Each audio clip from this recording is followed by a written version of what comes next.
पास समस्याएं क्या है और उन समस्याओं का निस्तारण करने के लिए हमारे पास साधन और संसाधन की उपलब्धता क्या है। ठीक है, तो on the one hand we have problems, दूसरे हाथ में क्या है, the factors of production and the resources with the help of which we find the solution.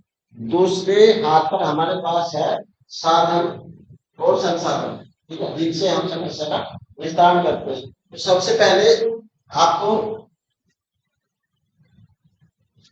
लिख लीजिए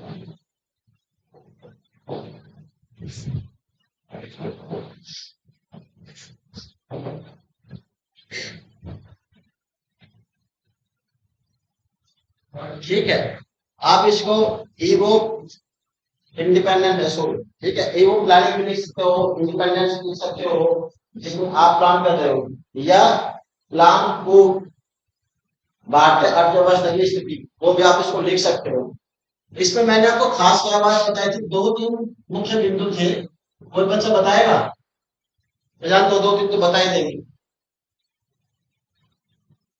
When we come to the situation of Indian economy, at the eve of planning, at the eve of independence, तो हमारी जो वास्तविक स्थिति वो कैसी थी, आर्थिक स्थिति?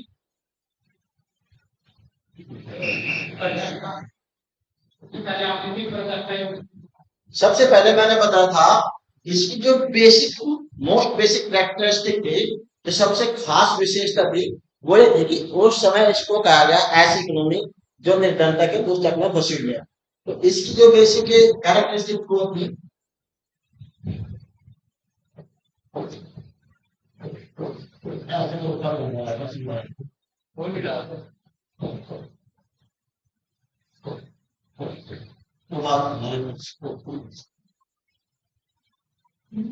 निर्धनता का दुष्चक्र, ठीक है, जिसको इंग्लिश में बोलते हैं विशियस सर्किल ऑफ पावर। दूसरा, इसी के साथ इसकी जो दूसरे फीचर्स थे वो क्या था, कैसी इकोनॉमी थी,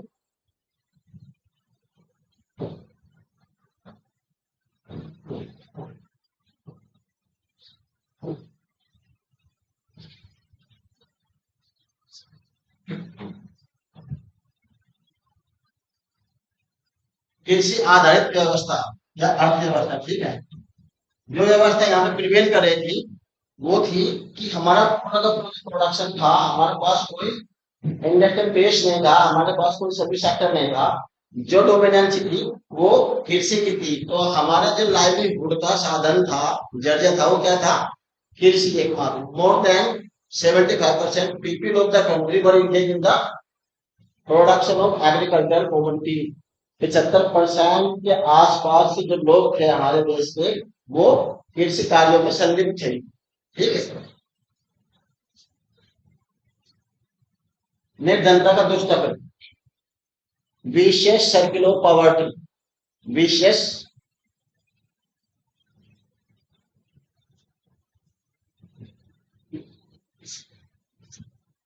ठीक है, कृषि आधारित व्यवस्था थी।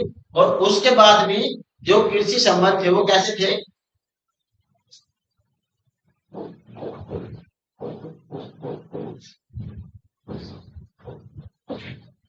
तो लाभ हो गया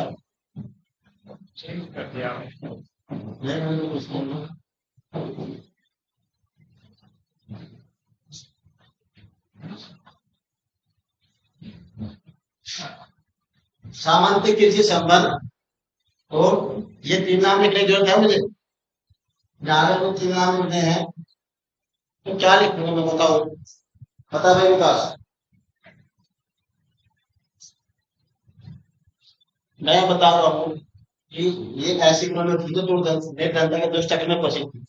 उसके बाद ये कृषि आधारित अर्थव्यवस्था की डोमिनेंसी थी वो कृषि की थी। कृषि मैंने बताया, कृषि का भी जो बेसिक फीचर था वो कैसी थी, सामान्य कृषि संबंधों की हमारे यहाँ व्यवस्था थी। और उसमें भी तीन प्रकार की व्यवस्थाएं थी, कौन कौन सी,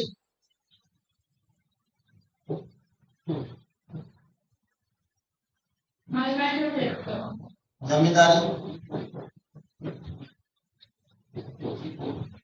मालवाड़ी और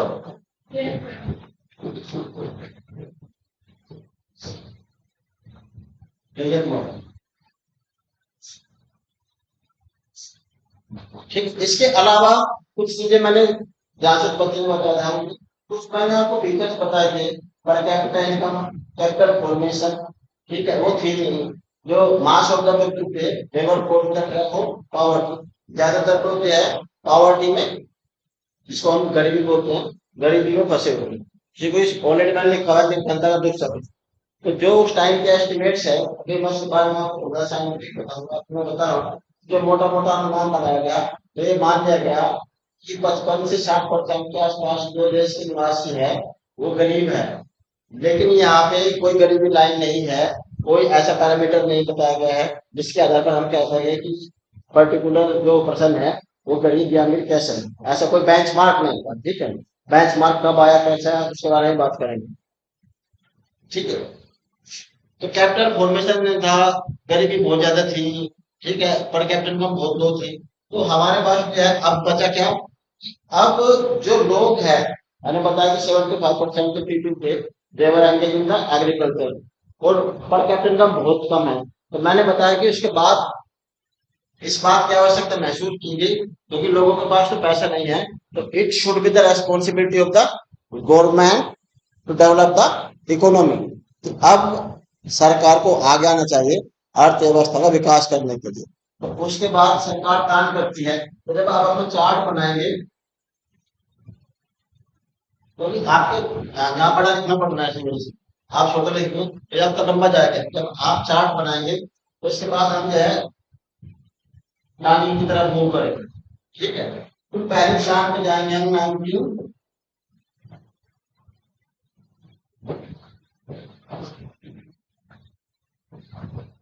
देखो ये सारा, क्योंकि इसमें बहुत सारी चीजें ऐसी मैं नहीं बताऊंगा अभी, ये सारा ऑलरेडी बता चुका हूँ। अब आप ये सोचेंगे इस प्लान में क्या होता है, कैसे होता है, वो अभी मैं नहीं बता रहा हूँ, वो सारी चीजें हो चुकी।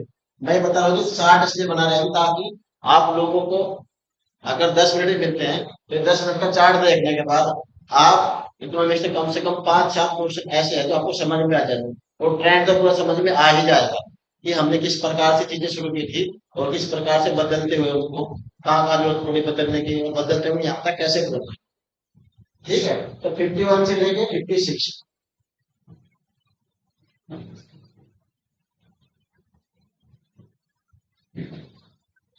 एक सेक्शन नीचे बनाना और एक सेक्शन ऊपर बनाना, ठीक है, ऐसे चलते रहना। अब इसके बाद जब चार्ट बनाओगे, चार्ट के बाद इसमें व्याख्या की जाएगी आपकी, जो मैंने बताया छोटी छोटी पॉवर्टी की, पॉवर्टी कितने प्रकार की होती है, छोटी छोटी चीजें। दो आपको लाइन में डेफिनेशन समझा रहा हूँ। जो पॉवर्टी के बारे में हम बात करेंगे तो हम दो प्रकार की पॉवर्टी की बात करते हैं, ठीक है।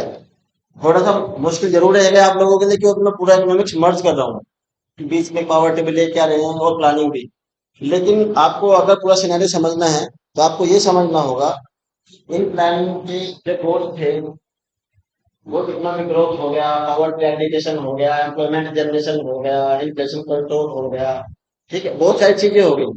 लेकिन जो कॉन्सेप्ट है वो कहाँ से इमर्ज हुए, कब से प्रारंभ होते हैं। पॉवर्टी की बात मैंने बताया कि 55 से 60% लोग जो है इस समय कैसे मान लेंगे, गरीब मान लेंगे। तो ये जो पीरियड है, यहाँ आप गरीब को डिफाइन कर लीजिए। गरीबी दो प्रकार की होती है, एक एब्सोल्यूट गरीबी जिसको हिंदी में कहते हैं निरपेक्ष गरीबी, और दूसरी सापेक्ष गरीबी, ठीक है। ये मतलब बहुत कॉमन क्वेश्चन है जो मैं आपको डिस्कस कर रहा हूँ आप लोगों के साथ में। ये मान के चलिए इन सब क्वेश्चंस का नेचर ऐसा है, ये किसी न किसी एग्जाम में तो पक्का आते ही आते हैं, जिनको पहले एग्जाम देता है इसमें ये आया वो आया। तो गरीबी की डेफिनेशन के बारे में बहुत बार सवाल आता है कि सापेक्षिक और निरपेक्ष गरीबी में क्या डिफरेंस है, रिलेटिव और एब्सोल्यूट पावर। जब हम कहते हैं कि ये पर्टिकुलर आदमी गरीब है, तो हम कैसे कहते हैं। किसी बच्चे ने आज तक समझने की सोचने की कोशिश की है कि कई बार ये डेटा दिया जाता है कितने लोग गरीब है, तो किसे कहते हैं हम गरीब।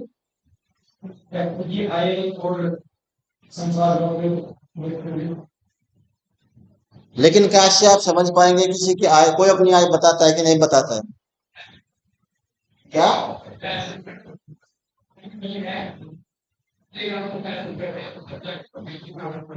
तो ऐसे इस देश में एक आदमी को छोड़ के आज की तारीख में अगर अडानी को छोड़ दे तो हर एक आदमी गरीब है।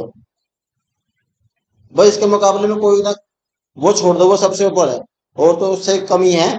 तो उसके मुकाबले में देखेंगे तो फिर अंबानी भी गरीबी है, तो दूसरे पायदान पे आता है।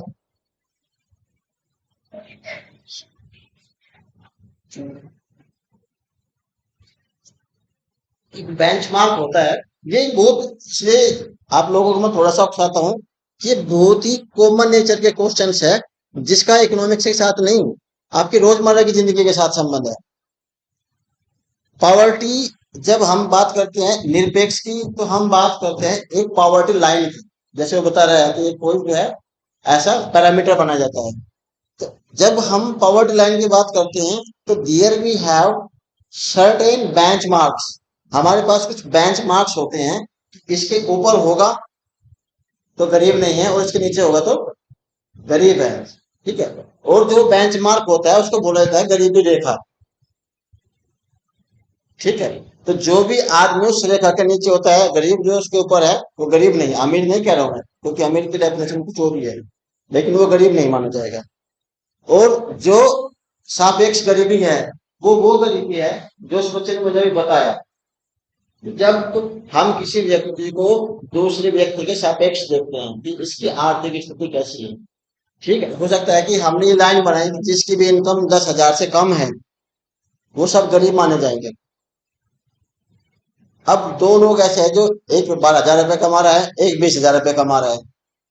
ठीक है, तो जो 12,000 रुपये कमा रहा है वो गरीबी रेखा के आस पास ही सरवाइव कर रहा है। तो ऐसा नहीं है कि आप उसे अमीर करना शुरू कर देंगे, बस वो उस गरीबी के कलंक से बच गया जो उस पर लगती है, अगर उसके नीचे होता। ठीक है, इतना ही बच पाया वो। तो जब आप उस 12,000 के व्यक्ति को उस 20,000 आय वाले व्यक्ति की तुलना में देखेंगे या 30,000 वाले व्यक्ति की तुलना में देखेंगे, वो क्या पाया जाएगा आपको? वो गरीब पाया जाएगा, लेकिन किस रूप में?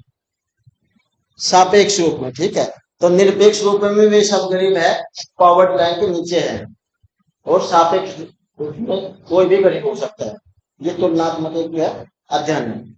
ठीक है, अभी तक का जो बेंच मार्क यहाँ रहा है वो रहा है, हमने गरीब और अमीर को मेजर करने के लिए, उनका एस्टिमेट लगाने के लिए एक पावर्टी लाइन बनाई थी, जो वाई के अलग कमेटी बनी थी 1979 में, उन्होंने जो है लाइन ड्रॉ की थी। तो उसका एस्टिमेशन किया जाता था on the basis of calorie intake, आप कितनी कैलोरी प्राप्त कर पाते हैं भोजन से, आपको कैसा भोजन मिलता है उसके आधार पर, आपको कपड़ा कैसा मिलता है, आपको घर कैसा मिला हुआ है, सैनिटेशन कैसा है, आपके आसपास की कम्युनिटी कैसी है, इससे कोई फर्क नहीं पड़ता है। बस जो व्यक्ति गांव में 2400 कैलोरी से कम ग्रहण कर रहा था या 2400 कैलोरी ग्रहण ना करने की स्थिति में था, उसको मान लिया गया निरपेक्ष रूप से गरीब। और शहर में तो एक बच्चा ऐसा नहीं है भाई जो बिल्कुल कॉमन चीजें पढ़ता हो। ठीक है, शहर में यही बेंच मार्क, मुझे बताओ ज्यादा होना चाहिए कि कम होना चाहिए?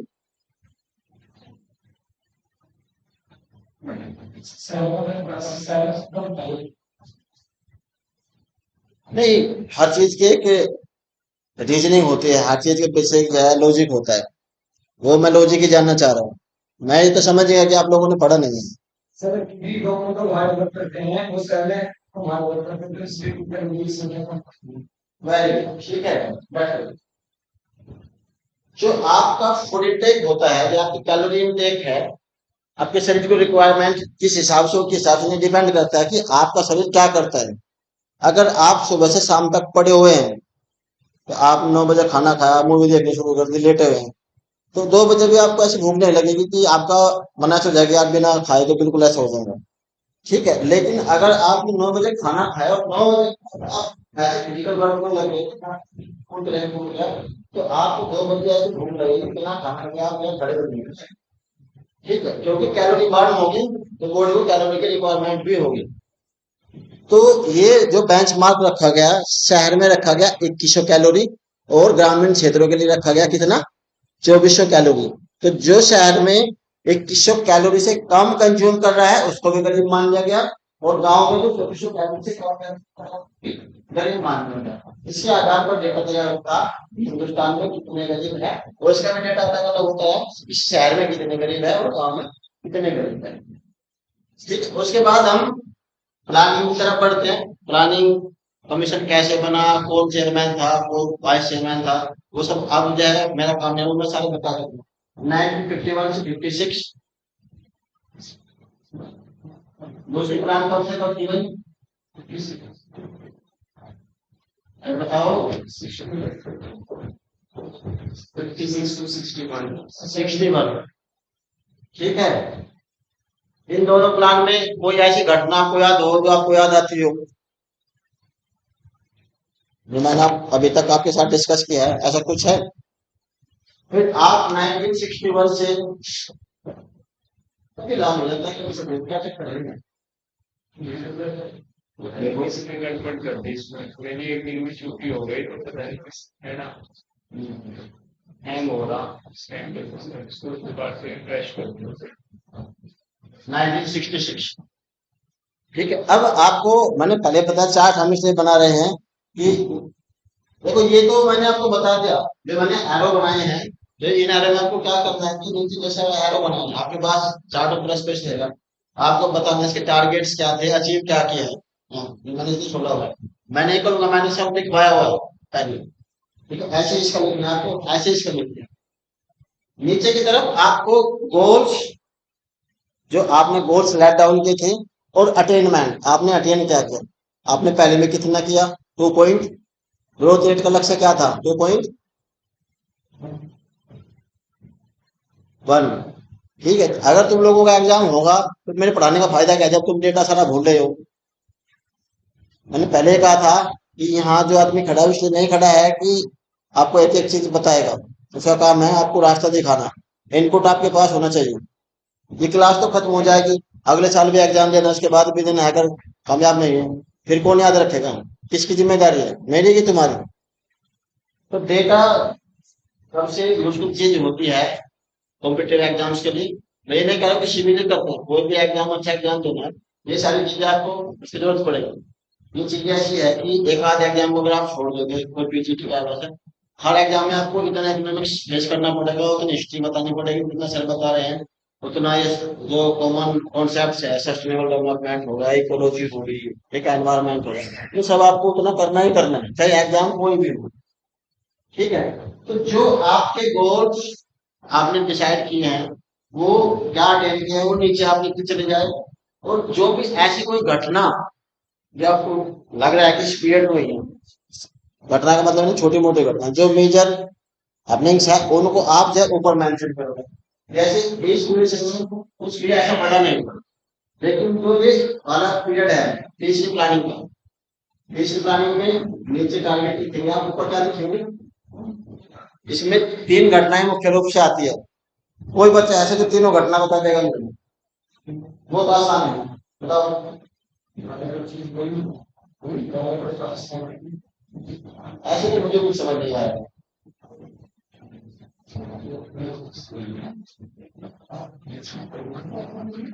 देखो आप लोगों में प्रतिभा की कमी नहीं है, क्योंकि जब आप क्लास कंटिन्यू होती है तो आप लगातार बोलते हो, अच्छा बोलते हो, सब चीजें मैंने 7 दिन 6 दिन पढ़ा, तो मुझे 5वें दिन लगने लगा कि आपको इकोनॉमिक्स समझ आ रहा है। लेकिन मैं एक हफ्ते बाद आया हूँ, मुझे आज फिर लग रहा है कि आपके पीछे करके क्या कर रहे हैं। तो कहानी अगर इस तरीके से शुरू होके ऐसे अंत होना है, तो फिर मेरे खड़ा होने का यहाँ पे यहाँ बैठने का कोई पर्पज नहीं, और चित्त तो साबित हो नहीं। मैंने पहले कहा था कि मैं किसी भी दिन आके आपका टेस्ट ले सकता हूँ, और टेस्ट प्रोबेबली मैंने कहा था कौन से दिन पे, बृहस्पतिवार शुक्रवार में, और आज के मंडे है। आपने अगर उसके लिए अपना आपको प्रिपेयर किया होता, बाई चांस में आया नहीं लेकिन प्रिपेयर किया होता, तो आज आप ये लोगों की हालत नहीं होती, क्योंकि आप छोटी छोटी बातों का जवाब नहीं देता। 3 घटनाएं इस पूरे टाइम में कौन कौन सी थी, फ्रॉम 1961 टू 1966, तो तीसरे प्लान है। ठीक है, इसके ऊपर चला जाएगा क्या,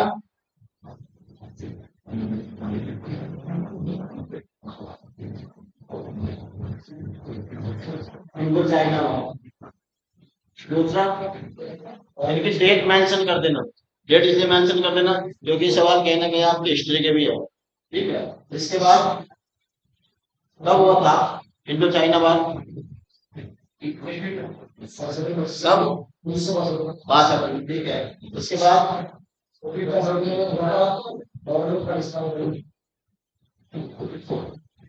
इंडो पाक वार 1965। चलो, अब तीसरी घटना बताओ। चलो ये भी होगा। मैं वो बात कर रहा हूँ जो मैंने क्लास में पढ़ाई है। जब मैंने पूछा था तो ऑप्शन ने मुझे इसका जवाब दिया था बिना पढ़ाए। क्या था बैक से वो जवाब? Very good. ठीक है, तीसरा था ग्रीन न्यूज। मैंने इंग्लिश में लिख दिया, आप लिख सकते हैं इसको। भारत चाइना वार, ठीक है। भारत पाकिस्तान वार, इसमें ऐसे कोई इंग्लिश नहीं। ठीक है, हरित क्रांति है, ग्रीन रिवॉल्यूशन। ग्रीन रिवॉल्यूशन से संबंधित जो सवाल थे, दो दो सवाल बनते हैं इसकी, वो आपको साथ के साथ वहीं पे लिखने हैं। कौन कौन से सवाल थे, जैसे कि ये किसने स्टार्ट की थी, कहाँ पे स्टार्ट हुई थी, और भारत में से कौन लेके आया था। 3 सवालों का जवाब दे सकता है कोई बच्चा? ये नहीं, बताओ किसने स्टार्ट की थी? क्या बेटा? हाँ, वेरी गुड। पर उत्तर गलत है, बताओ। नॉर्मैन ई बार्लो, ठीक है। कहाँ पे शुरू हुई थी? मैक्सिको में। भारत में कौन लेके आया था? अब इस बच्चे को बताओ, समझ में आ गया? आपका जो नाम लिया हुआ था वो ठीक है, लेकिन उसकी जगह सही नहीं है। ठीक है, एक चेयर मेरे पास है, लेकिन एक चेयर प्रिंसिपल साहब के पास है, पर मैं उनके चेयर पर नहीं बैठ सकता। अब आपको उनके पास भी चेयर है, ठीक है। तो जो नाम, यही तो जीएस है कि आपको नाम पता है, आपने कहीं भी घुसेड़ दिया। इसलिए मैं आपको कई बार आगाह करता हूँ कि सवाल कमीशन भी हो सकता है, कमेटी भी हो सकता है। हम कई बार कंफ्यूज हो जाते हैं, कमीशन पे कमेटी लगा दिया, कमेटी पे कमीशन लगा दिया, बैठ जाओ। ठीक है, तो ये 3 घटनाएं हैं। इसके बाद हम 1966 में, अब इस बच्चे ने एक बात बताई मुझे कि एक और यह घटना घटी थी। वो क्या थी? बहुत सारे इलाके जो है सूखाग्रस्त घोषित किए गए थे, ठीक है। और ये जब क्रांति चल रही थी उसी टाइम पे वो सूखा पड़ा था। एक तो जो मैनिपुलेटेड रिसोर्सेज थे इरिगेशन के, उन पर ध्यान नहीं दिया गया, क्योंकि ये पूरा का पूरा जो 5 साल का टेन्योर था वो कहाँ चला गया पैसा सारा का सारा? लड़ाई लड़ने में, ठीक है। तो पैसा लगता कहाँ से? ये तो वार में लगता, क्योंकि उतना था नहीं हमारे पास, या साधनों में लगता। तो ड्रोट, तो सूखे की वजह से ये जो आपके इस वाले प्लान का टारगेट है, वो सबसे बड़ा फेल्योर रहा था अभी तक की 3 योजनाओं का। अगर आप देखोगे तो सबसे बड़ा इसको जो है मतलब बिग फेल्योर बोला जाता है। इसके बाद कुछ साल प्लान नहीं बनी, वो साल कौन कौन से थे?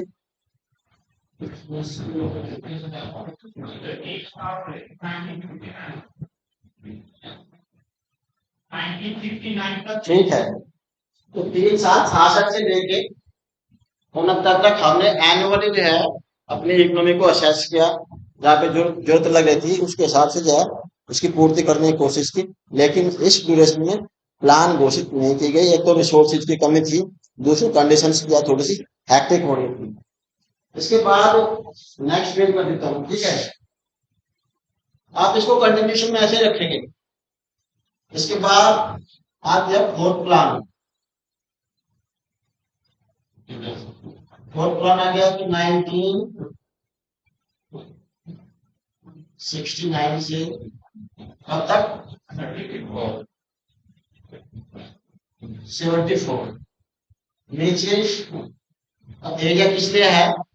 Targets and attainments. आपने क्या अटेन किया, क्या टारगेट किया आपने? इसमें बहुत ज्यादा नहीं लिखना है, 3 3 4 4 चीजें। ग्रोथ रेट, सबसे पहले ग्रोथ रेट लिखना है। एग्रीकल्चर सेक्टर की कितनी थी, इंडस्ट्री के मैन्युफैक्चरिंग की कितनी थी, सर्विस की कितनी थी। 3 4 चीजों पर फोकस करना है। और अगर हाँ आपको ऐसा लगता है कि किसी भी प्लानिंग में पढ़ना, तो आपको पढ़ेगा ही। देखो, अब ये मत सोचना कि मैं 1 घंटे क्लास पढ़ाऊंगा आपको पूरा इकोनॉमिक्स आ जाएगा।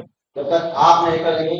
ये सब्जेक्ट हिस्ट्री ज्योग्राफी से इसलिए अलग है क्योंकि हिस्ट्री कुछ बता रहे कहानी, आपको तो समझ में आने स्टार्ट हो जाएगी, इंटरेस्टिंग हो लगेगी। अच्छा तो उसको मान 10 साल काट दिया था, लेकिन ये सारा डेटा है, इसमें टेक्निकल भी है, तो ये बोर भी कर सकता है वैसे भी। और जब खुद पढ़ोगे तब तो और ज्यादा कर सकता है, क्योंकि कई बार मुझे समझ नहीं आती तो चैप्टर्स, हाँ तो मैं खड़ा हूँ फिर भी, अगर समझ नहीं आ रहा तो पता नहीं। ठीक है, तो नीचे आपको टारगेट्स बताने हैं, ऊपर क्या बताना है, इस पूरे पीरियड में ऐसी कोई घटना को देखें जिसको हम नॉर्मल नहीं मानते, तो इस घटना में कुछ है ऐसा जो मैंने बताया हो। मैं वही चीजें पूछ रहा था जो मैं बता चुका हूँ, जल्दी जल्दी बताओ तो थोड़ा सा हमारे पास टाइम रहेगा आगे बढ़ने का, क्योंकि ये मान के चलो हमसे रिपीट ही करेगा। क्या है इसके बीच में जो आपको याद है?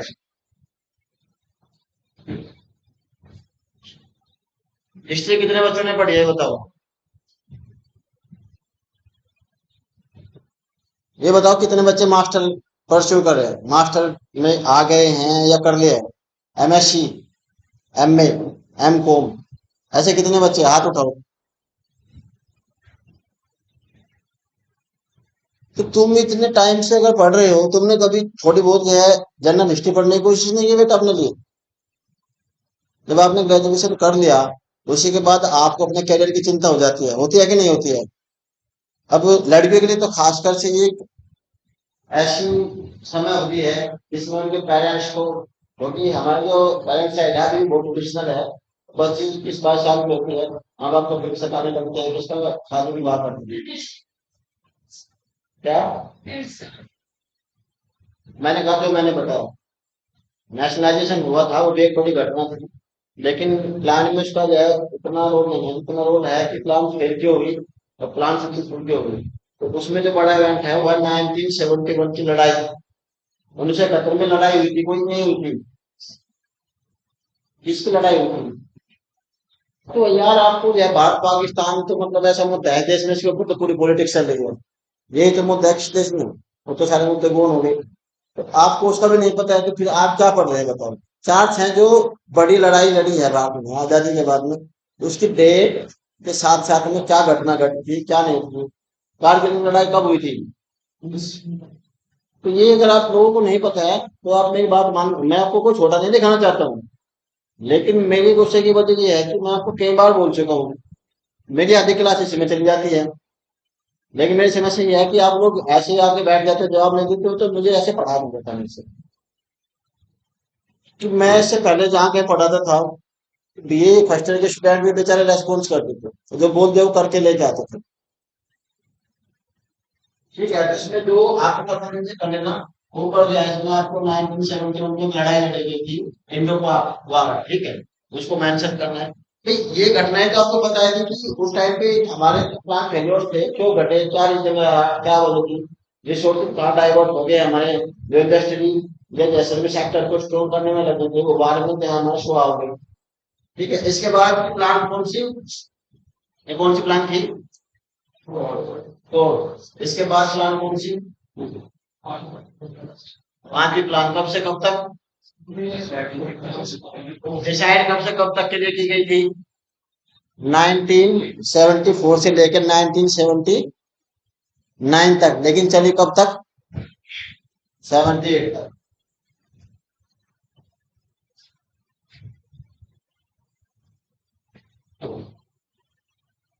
नीचे बेस के टारगेट, ऊपर जो भी घटनाएं है वो।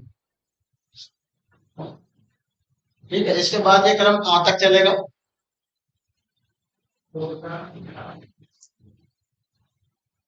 इस पूरे ड्यूरेशन में आपको कोई ऐसा टाइम और याद हो जिस टाइम पे हमने प्लान नहीं किया, 91 तक का मैं आपको टाइम दे, 90 तक का टाइम दे रहा हूँ, ठीक है, या आपको होमवर्क मिलेगा तो बीच में मिसिंग है टारगेट है वो सब आपको करके लेके आना है, ठीक है। और ये कर ही लेना, क्योंकि परसों कल से जब भी मेरी क्लास होगी, कल से 15 अगस्त है, तो परसों या परसों वहां पे एग्जाम भी दूंगा, और तो मैं बता रहा हूँ कि जिस बच्चे ने अपनी बात परफॉर्मेंस भी कर उसी क्लास में लगा। अच्छा क्या पढ़ लो, क्या फायदा तुम्हें, तुमने टेस्ट पास किया तब यहाँ बैठे और उसके बाद तुम्हारा ये आलम है, काम तुम सारे कर लो, ठीक है, वो जरूरी भी है, खेलना कूदना भी जरूरी है, अपने लोगों के साथ में घूमना फिरना जरूरी है, इसकी मनाही नहीं है, वो आपको नॉर्मल लगता है।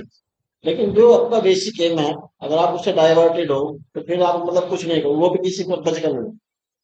ठीक है, 90 तक हमारे कितने प्लान पूरे हो जाते हैं? 85 से लेके 90 तक एक प्लान थी, वो कौन सी थी? 10 की 9 की 8 की, कौन सी?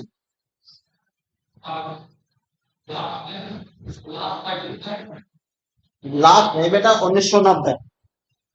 मैंने बताया नहीं कि आपको एक टाइम में से पढ़ना है कि 50 51 से लेकर 90 तक का टाइम कौन सा वाला टाइम है? गवर्नमेंट डोमिनेंसी का टाइम है। ये पूरा पीरियड ऐसा है जिसमें most of the sectors of the economy were taken by the government, production activities were carried by the government itself. ये पूरा टाइम है जिसमें सरकार मुख्य प्लेयर थी, मुख्य भूमिका थी, यह एक अर्थव्यवस्था में या हमारी अर्थव्यवस्था में प्रोडक्शन को डिसाइड करने में, प्रोडक्शन को बढ़ाने में, प्लान को एग्जीक्यूट करने में, हर एक एक्टिविटी जो अपने आप में एक इकोनॉमिक एक्टिविटी हो सकती है, वो सारी किसकी रेस्पॉन्सिबिलिटी थी? गवर्नमेंट की रेस्पॉन्सिबिलिटी। तो ये पूरा पीरियड जो है गवर्नमेंट डोमिनेंसी में जाता है, 51 से लेके 90 तक। तो ये बात ये भी इसलिए पूछ रहा हूं मैं, क्योंकि कभी कभी ये सवाल आ जाता है कि रिफॉर्म पीरियड से पहले अंतिम पंचवर्षीय योजना कौन सी थी? तो आपको पता होना चाहिए वो पंचवर्षीय योजना 7th, 7वीं पंचवर्षीय योजना। तो 7वीं पंचवर्ष पहले से लेकर 7वीं तक का जो टाइम है वो कैसा है? जिसमें सरकार मुख्य भूमिका निभा रही है, प्राइवेट सेक्टर के लिए बहुत कम स्पेस छोड़ा गया है। इसके बाद 91 में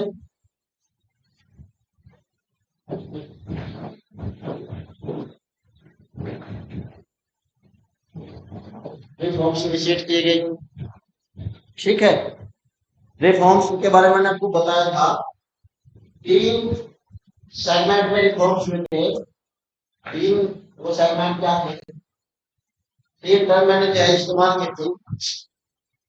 प्राइवेटाइजेशन, लिबरलाइजेशन, ग्लोबलाइजेशन। वो पता नहीं आपको याद रहता है कि नहीं रहता है, लेकिन मेरे खूब अच्छे से याद है कि जब मैंने टर्म्स आपको बताई थी, बिल्कुल लास्ट टाइम पे मेरी वो लास्ट क्लास थी, तो मैंने आपको एक काम तब भी दिया था। क्या काम था वो बताओ?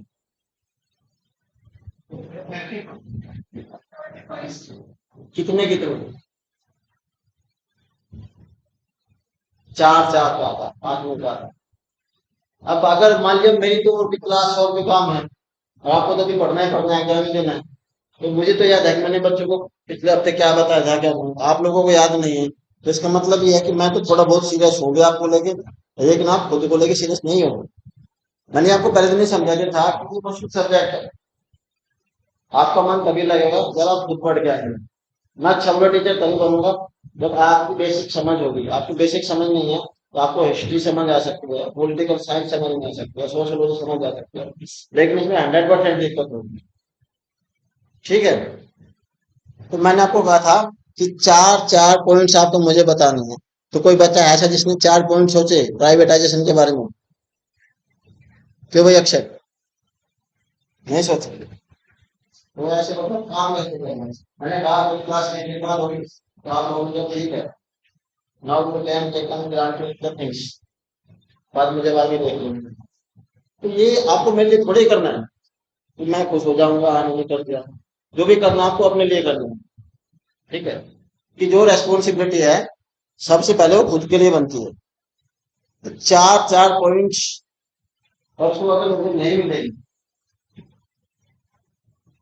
तो मुझे लगेगा कि मेरा आप लोग मतलब पढ़ना ही नहीं चाहे। तो जैसे चलेगा तो मेरा, क्योंकि मेरे लिए क्लास वैसे कोई मन नहीं है, सर ने बोला तो मैंने हाँ बोला, मुझे कोई बोला था।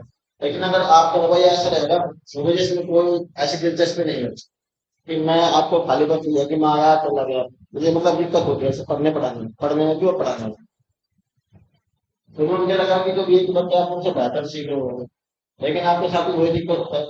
ये दिक्कत इस पूरी बैठ की है, टाइम है, टाइम होगा छोटे आपको बुलाने चालू हो जाएगा।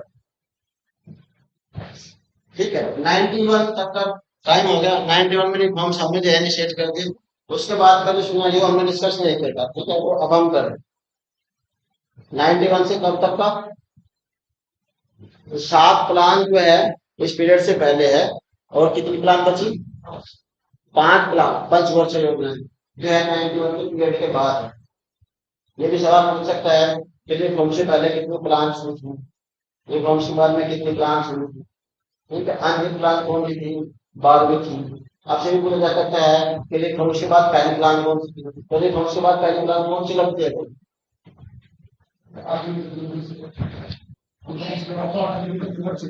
8वीं, ठीक है। तो ये कोई ऐसी चीज थोड़ी है कि इसमें आपको लगे कि मतलब आप कंफ्यूज हो जाएंगे या आपको ये समझ नहीं आएगा।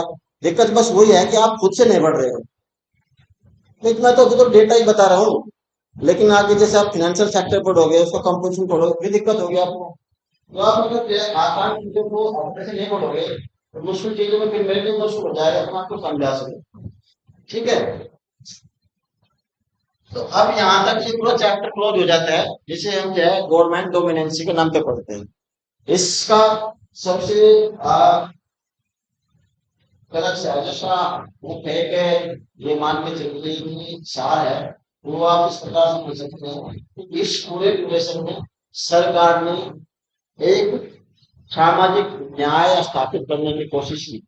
सामाजिक न्याय इसलिए स्थापित करने की कोशिश की गई क्योंकि इस पूरे पीरियड में सरकार का ध्यान सिर्फ और सिर्फ इस बात पर था, देश बेरोजगारी, निर्धनता, भूखमरी और इस तरह की जितनी समस्या है उनका निदान कैसे किया जाए, और उसके लिए सरकार खुद कैसे सामने आके काम करे, ठीक है। दूसरा पावर्टी, पावर्टी के लिए इसमें क्या अप्रोच शुरू से निर्धारित कर दी गई थी, इसको बोलते हैं रिसाव प्रभाव। ध्यान से बाकी आपको याद रखने से जो इस पूरे पीरियड के बारे में 51 से लेके 91 तक 40 साल का जो पीरियड है, इसमें सरकार का दृष्टिकोण ये रहा है कि सरकार रिसाव प्रभाव नाम के एक अवधारणा के साथ कार्य करेगी, जिसको इंग्लिश में बोलते हैं ट्रिकल डाउन इफेक्ट।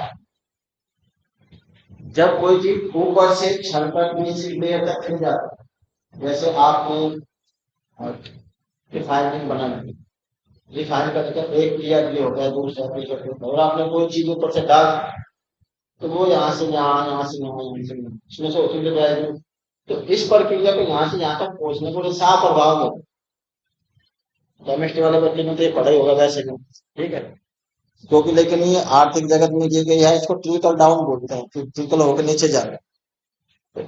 सरकार ने ऐसा मान लिया कि हमारे यहाँ सिस्टम है, वो उस प्रकार से डेवलप किया जाएगा कि जो भी वृद्धि होगी पहली योजना से लेंगे इस योजना तक, जो भी वृद्धि होगी वो शुरुतः ही जो अंतिम व्यक्ति है, ईयर का मतलब ये वाले आय के लोग, फिर इसके बाद ये वाले आय के लोग, ठीक है, अपेक्ष हो गया, मध्यम वर्ग हो गया, लोअर मिडिल हो गया, लोअर हो गया, और फिर जो है वनरेबल हो गया। ये वो धीरे धीरे करके निकल करके कहीं ना कहीं पहुंचेगी जरूर। जैसे सरकार ने दो मान लिया, जैसे अवधारणा हमने स्वीकार की थी, एडॉप्ट की थी, वो थी प्रोग्रेसिव टैक्सेशन, मतलब कर, ठीक है। कर एक व्यक्ति की आय और उसके कंजम्पशन को डिसाइड करने में मुख्य भूमिका निभाता है। तो सरकार को लगा कि इस पूरे ट्रिब्यूनल में हमने 4 चीजें की है। एक तो राशन, जो लोग नीडी है उनको राशन दिया जाएगा। दूसरा प्रोग्रेसिव टैक्सेशन, प्रोग्रेसिव टैक्सेशन क्या होता है? प्रोग्रेसिव कर, कर जो लगता है तो उसको हम 4 प्रकार का मानते हैं। एक होता है प्रगतिशील, जिसको प्रोग्रेसिव बोलते हैं। एक होता है रिग्रेसिव, ठीक है, अधोगामी। एक होता है अनुपातिक। अनुपातिक कैसा कर हुआ? जैसे मेरी इनकम है 1,00,000 रुपए और आप में से किसी की इनकम है 50,000 रुपए और इनकी इनकम है 2,00,000 रुपए। अगर सब पे 20% की दर से टैक्स लगा दिया जाए, ये कैसा कर होगा? प्रगतिशील होगा, रिग्रेसिव होगा, ये कैसा होगा? क्योंकि लगने का अनुपात तो निश्चित है ना कि 20% ही देना है। तो ऐसे कर व्यवस्था को बोला जाता है अनुपातिक कर व्यवस्था, ठीक है। कुछ एक कंट्रीज में जो है ये चलती है। एक कॉन्सेप्ट होता है डिग्रेसिव कर, ठीक है, अधोगामी इसको बोलते हैं। उसमें क्या होता है कि जैसे जैसे आपकी इनकम बढ़ती है आपको कम रेट से टैक्स किया जाता है। ये बहुत ही इम्प्रैक्टिकल है, ऐसा बहुत ही कम देखने को मिलता है। कभी कभी किसी पर्टिकुलर सिचुएशन को हैंडल करने के लिए गवर्नमेंट ऐसा कर देती है, लेकिन हिंदुस्तान में जो कर प्रणाली है उसको हम प्रगतिशील कर प्रणाली बोलते हैं। उसके अंतर्गत क्या होता है, जैसे जैसे आपकी इनकम की स्लैब्स बढ़ती है तो आप पे लगने वाले टैक्स की जो रेट है वो रेट ही बदल जा रहा है। बढ़ेगी कि घटेगी, बढ़ेगी या घटेगी?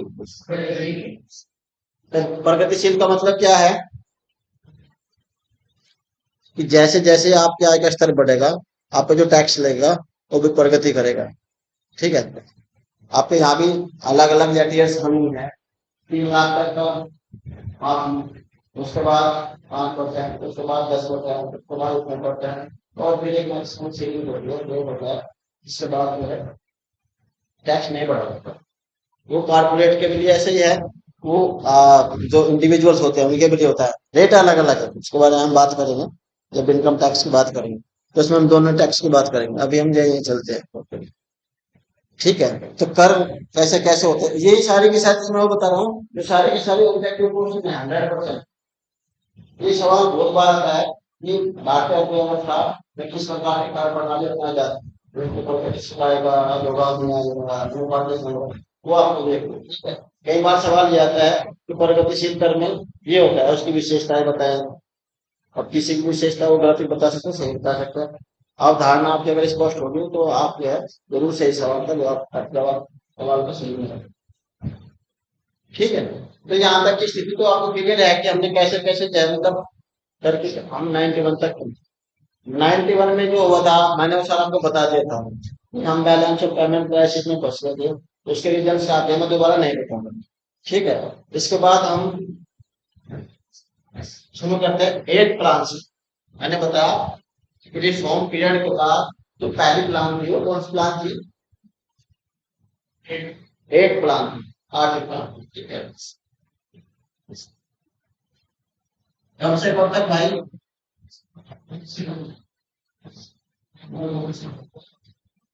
92 to 97।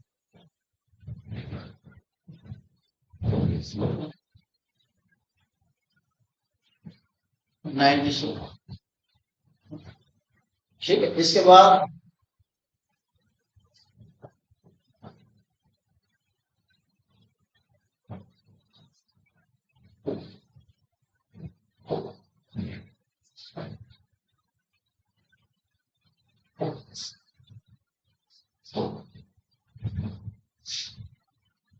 उसके बाद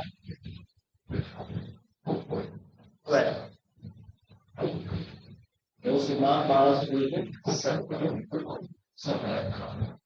तो 12 से 17 कौन प्लान है? 12। ठीक है, इसका थोड़ा सा डेटा मैं आपको बोल रहा हूँ, वो डेटा नोट कर लो।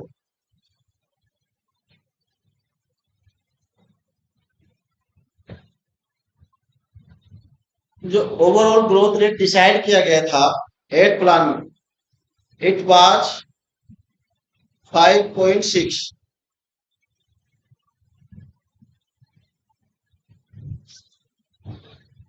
5.6, 5.6 ये ग्रोथ रेट का लक्ष्य था, इतनी ग्रोथ हमें करनी है। And actual outcome was 6.8। policy makers of the country have decided a target of the 5.6% of economic growth, but the economy, due to a change in the economic structure, attain or attain the growth of 6 point। इसके बाद next plan जो कि 97 से लेके 2002 तक जाती है, target था 6.5 और अटेन हुआ 5.35। देखो ये डेटा आप जो मैंने आपको बता देख लेना, लेकिन मैं अभी भी कह रहा हूं कि आपको वही चोट मारनी है जहां पे आप ज्यादा कामयाब हो सके, ज्यादा चीजें बाहर निकाल सके, ठीक है। तो you need to hammer the things where from you can get the maximum outcome. आप वहीं चोट मारो जहां से आपको ज्यादा से ज्यादा आउटपुट मिल सकता है। ये नहीं कि आप कहीं भी, जैसे ही मैंने बताया, तो मैंने आपको पहले ही दिन बताया था कि डेटा लिखो, वो आपके ट्रेंड एनालिसिस में काम आएगा, लेकिन हर एक चीज जो है आपका ऑब्जेक्टिव क्वेश्चन नहीं हो सकता।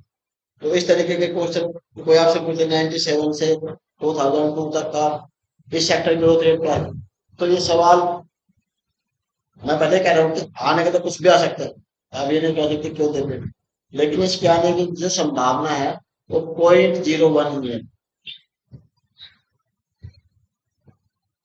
ठीक है।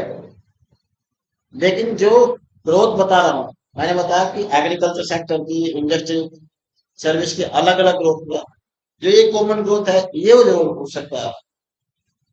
ये इसलिए पूछ सकते हैं कि एक रिफॉर्म पीरियड के बाद शुरू किया है, पहले सिनेरियो क्या था कि हमारी जो प्लान थी वो फेल हो रही थी, अचानक फिर एक प्लान आई, जैसे पहली प्लान कामयाब हुई थी ऐसे ही रिफॉर्म के बाद की जो प्लान थी, दोनों में क्या सिमिलरिटी है, पहली प्लान और रिफॉर्म के बाद की पहली प्लान, यानी कि आठवीं प्लान और पहली प्लान, उनमें क्या सिमिलरिटी दिखाई दे रही है,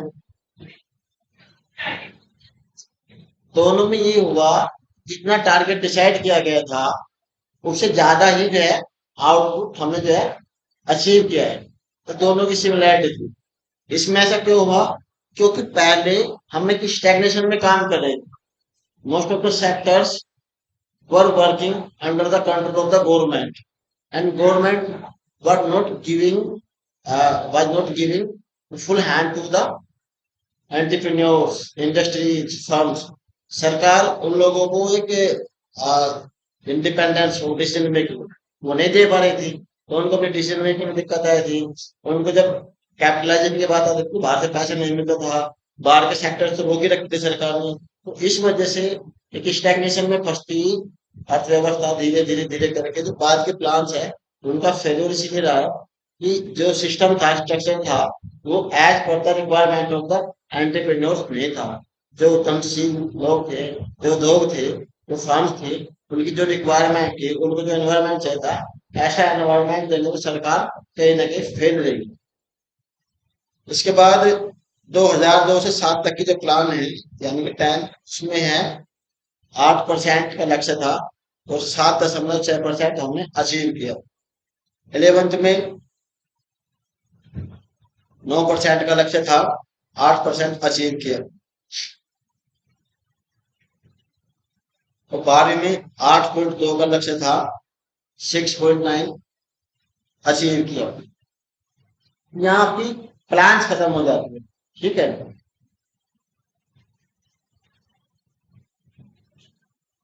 वो है किताब चाहिए होगी ना, कौन सी खाली हो सके। कोई सी भी प्राची वहां तो और मनुष्य डेविड लेवी रहते हैं, ये उधर वाली लगे। के घर में कौन है?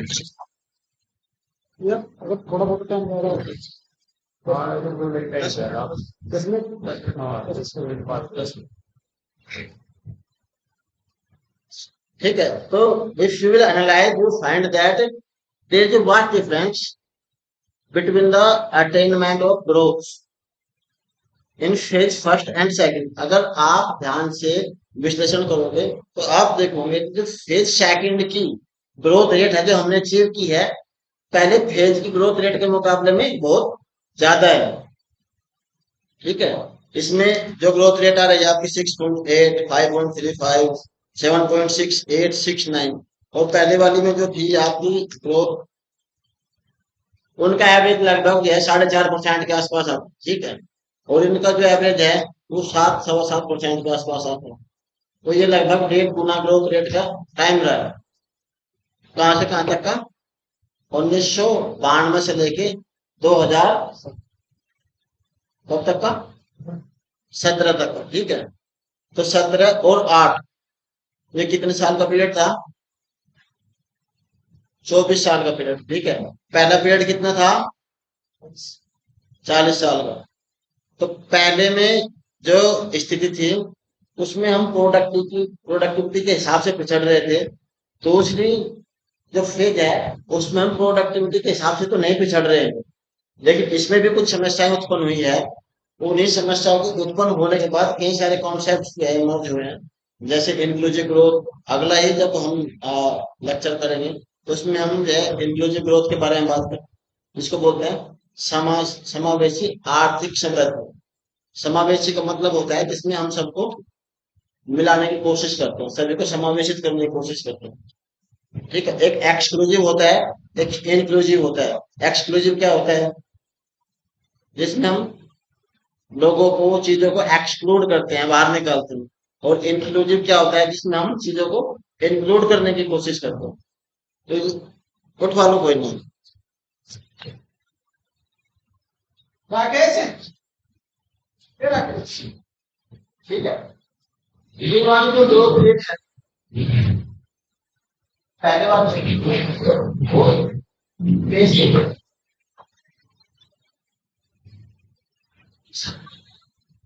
दो तरह से हिंदू को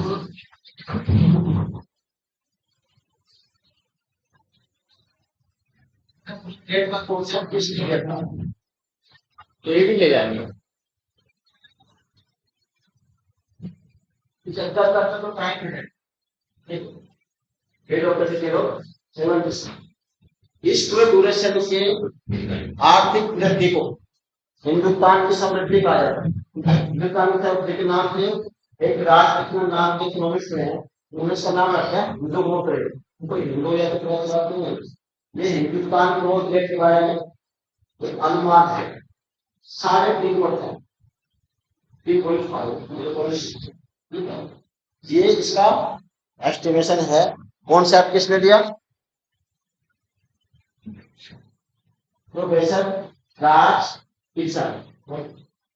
ठीक है, ये सवाल मतलब अगर कल आप सब्जेक्ट को करो तब तो आएगा ही आएगा, लेकिन इकोनॉमिक्स में कोई भी एग्जाम दोगे तो ये हर 2-3 साल में रिपीट हो जाता है। तो सवाल 3 प्रकार से आ सकता है। हो जा सकता है कि हिंदू को रेट क्या है, तो वो आपको बताएगा कि है कि है नहीं है। वो आपको किस चीज में लेकर करेगा? Time period. वो बोला जाएगा 1950 से लेकर 1990, 1950 से लेकर 1960, 1950 से लेकर 1975, 1950 से लेकर आप तक। सही सवाल का जवाब क्या, जवाब क्या है सही, वो आपको पता होना चाहिए। तो आप कहाँ से कहाँ तक कर गए हैं? ठीक है, 70 के डिपेंड का हाफ माना जाता है, 75 उसको मान दे, तो वो कहेगा डिपेंड का हाफ, या तो 75 76 या 70 का। आपको उसके हिसाब से काम करना है। ठीक है, 17 के बाद जो भी आपके यहाँ इफेक्टिव बॉडी है वो नीति आयोग है। नीति आयोग में मैंने बता दिया जो छोटी छोटी चीजें है। तो नीति आयोग में दो नीति आयोग कुछ होगा, और दूसरा गवर्नमेंट काउंसिल होती है, जिसमें सभी स्टेट्स के चीफ मिनिस्टर्स और जो आपकी यूनियन टेरिटरीज है उनके गवर्नर शामिल होंगे। जो प्लानिंग कमीशन होता था, जब वो प्लान तैयार कर देता था, उसके बाद एग्जीक्यूट करने से पहले उसको एक बॉडी की कमीशन देंगे। वो बॉडी क्या थी? National development council, NDC। उसका गठन 1952 में किया गया था। ठीक है, ऐसे ही जो आपका नीति आयोग है वो कि प्लानिंग कमीशन को रिप्लेस करके आया है, उसमें काउंसिल ऑफ गवर्नेंस है या गवर्नमेंट काउंसिल है। तो पहले नीति आयोग एक साल के लिए है, और उसको जो अनुमोदन होता है, अप्रूवल होता है, वो होता है गवर्नमेंट काउंसिल द्वारा। तो कैसे हम लोग होते हैं मैंने बताया। ठीक है, इसके अलावा इसमें जो आपको बात याद रखनी है, उसको ये रखनी है, नीति आयोग का बना था, ये आप लोगों को पता ही है कब बना था। तो ये बताओ तो 2015 में कब लोग जाके फॉर्म को महीना पूछ देते हैं, पूछते डेट ही पूछ देते हैं। कैसे? आज की तारीख है, 14 तारीख है, तो कोई पूछ ले आपसे कि भारत ये बातें में दूसरा वर्ष पर माना जाता है, तो आपको कार्य करनी पड़ेगी ना। हम अगर प्रमाणकारी की करी तो पाकिस्तान घोड़े तक हो, और कोई वित्त वाली लाइन होता हो कोई इधर।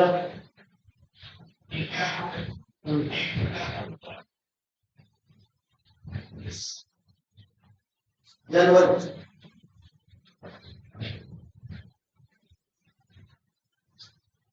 ठीक है। अब उसमें जो इसके बाद याद रखने वाली बात है, तो नीति आयोग बना, तो जैसे प्लानिंग कमीशन बना था, तो उसका जो पहले अध्यक्ष होता है वो होता प्राइम मिनिस्टर, ठीक है। तो नीति आयोग का जो पदेन अध्यक्ष होगा वो कौन होगा, प्राइम मिनिस्टर ही होगा। ऐसे इसमें एक वाइस डेप्यूटी चेयरमैन होता, यहाँ पे वही पोस्ट ऐसे उसको वाइस चेयरपर्सन। तो ये भी सवाल आता है कई बार कि नीति आयोग के पहले वाइस चेयरपर्सन कौन थे, कौन थे, किसी को पकड़। Arvind पनवरिया was the first vice chairperson of the NITI Aayog. उसके बाद आपसे पूछा जाएगा, आप अगर 2023 में एग्जाम देने जा रहे हो, 24 में एग्जाम देने जा रहे हो, तो करंट जो क्वेश्चन आएगा तो नीति आयोग का वाइस चेयरपर्सन कौन है, तो वो है सुमन के बैग, ठीक है। सुमन के बैग एक मात्रा। उसके बाद पत्र 26 महीने के 3 महीने को जोड़ा जाएगा। फिलहाल मतलब जैसा आपको सुमन की वैल्यू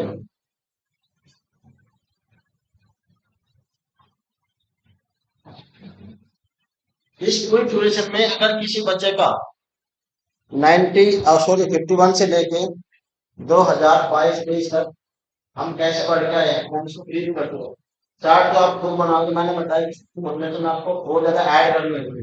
आपके हाथ में गैजेट रहता है जिसको मोबाइल फोन कहते हैं, घर में लैपटॉप में होगा, मुझे पता है आप ऊपर से हासिल करना है, आप उसकी मदद लीजिए और उस मदद से अपना डेटा दे जाएगा।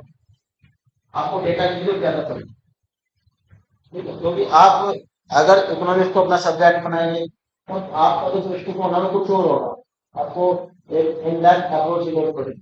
लेकिन आप सबको ये as a part of journal study पढ़ना है, जर्नल इकोनॉमिक्स पढ़ना है, तो मैं आपको बता रहा हूँ, आपको थोड़े से कॉन्सेप्ट्स और उसके अलावा किसी कोई डेटा की जरूरत, आपको किसी सेक्टर का नाम लिखा जाएगा, ठीक है, किसी रेट का नाम पूछा जाएगा, जैसे पूरे से बढ़ेगा आपको बताता है कंपनी डाल बैंक रेट कितने मिल जाएगा, सीआरआर कितना कर रहा है, एसएलआर कितना कर रहा है, तो अभी बात वही पता होगी सीआरआर क्या होता है, एसएलआर क्या होता है।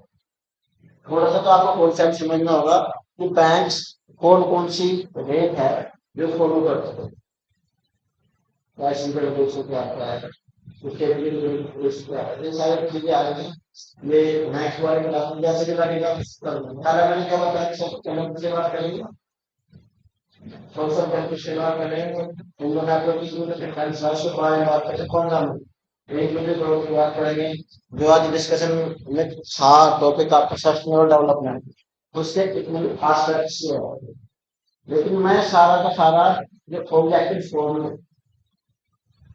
फ्रेमवर्क कॉन्सेप्ट है उसी लाइन में आपको पढ़ाऊंगा, क्योंकि मैं अगर खूब ज्यादा टैप में जाऊंगा तो आप इस समझ को बाहर करेंगे। लेकिन मैंने आपको 2 बार 3 बार ठोक लिया है, मुझे मालूम मत हो, वो पढ़ना नहीं है तो वैसे बता दो, लेकिन जितना पढ़ गया बात हो तो आपको पढ़ लो, बाकी सब्जेक्ट हो सकते नहीं बता पाए, क्योंकि बाकी सब्जेक्ट में आप कुछ भूल जाओगे तो कोई बात नहीं, बाद में पढ़ गया तो। लेकिन इस कॉन्सेप्ट में इस सब्जेक्ट में आप ऐसा कॉन्सेप्ट को क्लियरली या कंप्लीटली प्रूव किया तो आपका आगे ये कॉन्सेप्ट लेवल सवाल से जुड़े हैं। जैसे यहाँ से लेके यहाँ तक का सिनेरियो है, अब हम इस पूरे में पढ़ेंगे कैसे शुरू हुआ, मॉनेटरी पॉलिसी कैसे काम करती है, बजट कैसे बनता है, स्कॉलर पेमेंट कैसे बनता है, और इसे थोड़ा तो बहुत ज्यादा बात से कुछ नहीं है। लेकिन मैंने क्या कहा था, मेरी बुक जो ज्यादा है वो बुक वाइड है। अब इस पूरे ड्यूरेशन में इतने सारे जो है सवाल हो सकते हैं, कोई भी किसी प्लान का कोई डेटा हो गया फिर तो उतना डेटा मुझे पता याद नहीं रहता है। तो मैंने आपको तरीका बता दिया कि रिचार्ज की और सबसे पहले जो चीजें होती हैं वो तो सारी की सारी इंपॉर्टेंट हो जाती है। तो पहले शायद में कुछ भी चल रहा है रिचार्ज में गरीब लोगों को क्या कर सकता है क्या नहीं होगा। ठीक है, रोजगार पक्ति को लेकर सरकार ने क्या शुरू किया है, चौथी पांचवी प्लान में तो कुछ समझ नहीं। ठीक है,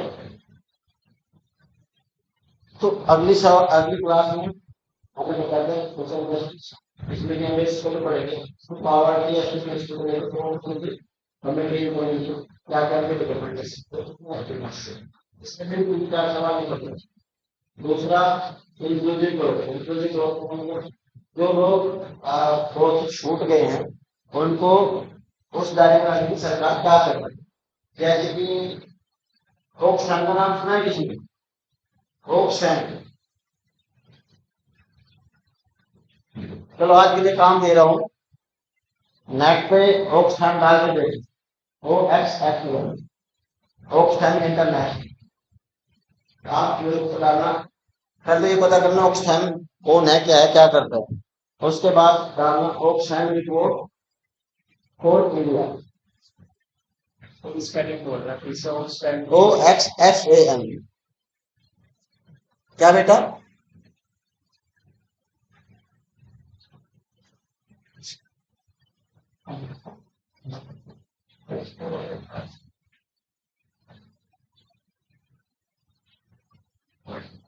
मैं थोड़ा सा ब्रीफ कर देता हूँ। ये एक इंटरनेशनल डेटा प्रोवाइडिंग एजेंसी है जो बेसिकली इक्विटी और इनइक्विटी के संदर्भ में डेटा डील करती है। इसके अभी 2022 में एक रिपोर्ट रिलीज हुई थी, आपको वही पढ़नी है क्योंकि बाकी तो चीजें मैं आपको चुनाव में डिस्कस करूंगा, तो आपको वो पढ़नी है। उसमें इंडिया की जो पोजीशन है वो क्या है, उसमें ही कई सवाल छुपे हैं और डेटा को याद में रखना है और उसकी लोग मेंटेन करें। तो आज देख चीजों को समझने के लिए समझ नहीं जाए। ओक्सफैम वालों का जो एक अनुमान है वो ये है कि हिंदुस्तान में 1% लोग, ऊपर के जो 1% लोग है हिंदुस्तान की पूरी आय का 40% हिस्सा लेते हैं। खाली बैटिंग में कोई तो नो क्या है, यानी पूरी इंडिया की जीडीपी का 40% हिस्सा है वो सिर्फ और सिर्फ 1% लोगों के पास ही जा रहा है। और दूसरे हाथ पे वो ये कह रहे हैं कि जो 50% लोग हैं, 50% कौन से हो गए तो 100% हो गए, 50% को तो नीचे वाले हैं, 50% को ऊपर वाले हैं, तो 50% तक इनकम कमाने वाले जो लोग हैं वो 50% पॉपुलेशन है नीचे, वो कुल इनकम का सिर्फ और सिर्फ तो दोनों बातों से आपको क्या समझ में आया? तो बहुत सारा डेटा है वो, जैसे उसमें 119 जो इंडियन हैंड में उनके बारे में जिक्र किया गया है कि उनकी कुल संपत्ति कितनी है, उनकी संपत्ति पे 4% टैक्स लगाओगे कितने लोगों को भला हो सकता है, 2% से लगाओगे तो कितना लोग। ये सारी चीजें ऐसी है, अगर आप इनमें एक बार अपने आप को कनेक्ट कर लेंगे तो आप इनको खोल जाओगे, आपको मजा देगा। जब तक दूर है ना, जब पढ़ने लिखने लगोगे तो आप मेरे साथ आके बातचीत करोगे, ऐसा ओपन में बैठ नहीं पड़ेगा, मैं पूछ रहा हूँ आप कैसे पूछेंगे, मैं आपको बताऊंगा तो आप मुझे बताएंगे।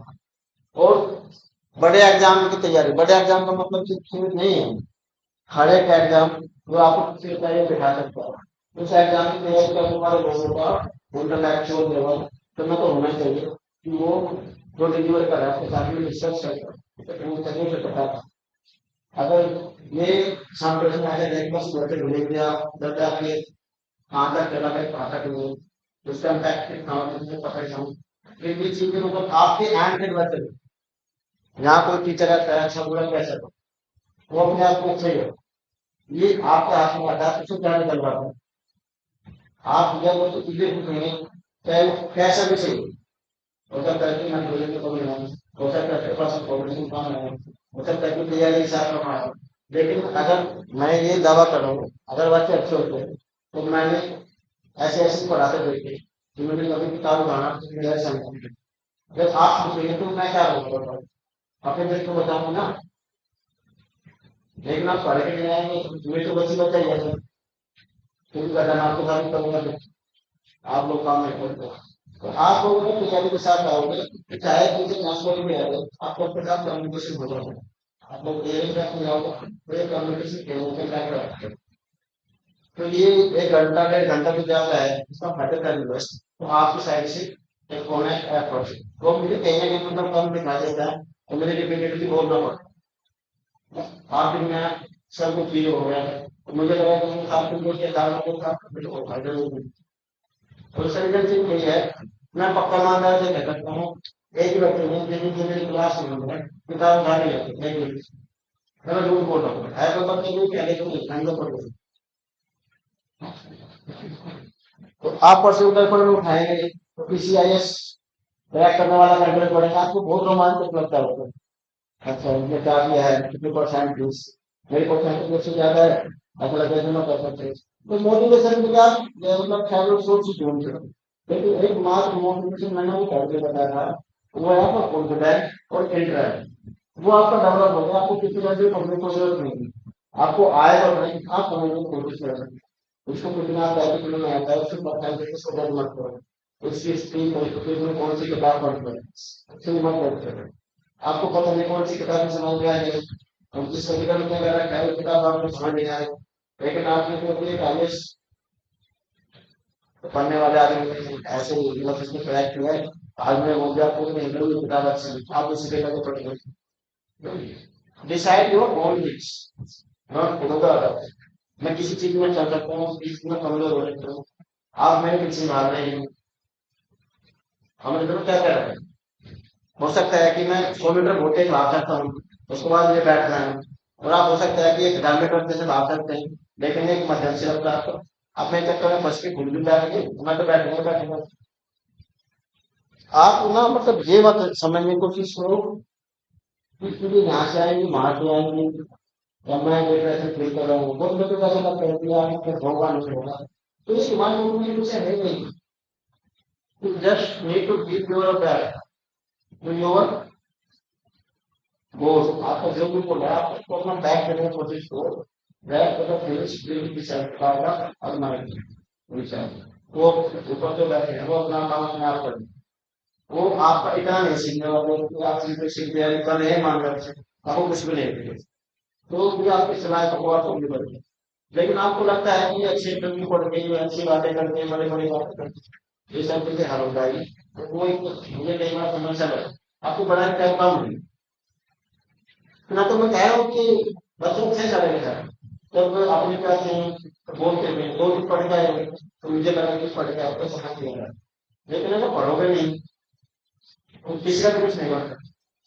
मेहनत एक ऐसी चीज है जो एवरेज को ब्रिलियंट बना सकती है, ये मेरा दावा है, मैंने बहुत देखे, मैं अपने खुद के लिए दोस्तों को जानता हूँ, जिन्हें मैं कभी नहीं मानता था मैं पता नहीं क्या हुआ सही है, वो मेरे से बहुत अच्छी जगह रहता है, सिर्फ इसलिए थोड़ी सी मेहनत के बाद किसी के पास कोई विकल्प नहीं था, और ब्रेन एक एडवांटेज है इसमें खुद रहा है, लेकिन ब्रेन अकेला आपकी सक्सेस की कहानी नहीं बोल सकता, तो कारण ये है कि अगर आपको ऊपर वाले ने ऐसा दिमाग दे दिया है कि आपने जो पढ़ना है नहीं भूलेंगे, तो एक दो किताबें रखते हैं तो एक बार तो आपको पढ़नी पड़ेगी, एक बार मैं नहीं बोलूंगा एक बार, तो आपको उतनी एडवांटेज हो सकती है, आप दूसरे के मुकाबले को कम पढ़ो, ये नहीं हो सकता तो मेरा वो तो छोड़ क्लास को थोड़ी नहीं हुई तो बताओ एक बार एक बार तो देखोगे, एक बार भी नहीं देखोगे तो समस्या तुम लोगों के साथ वही आ रही है, ये तो कॉन्फिडेंस की पीछे है वो हो रहा है, या फिर है वो कॉन्फिडेंस, कॉन्फिडेंस को बैलेंस करने की कोशिश करो।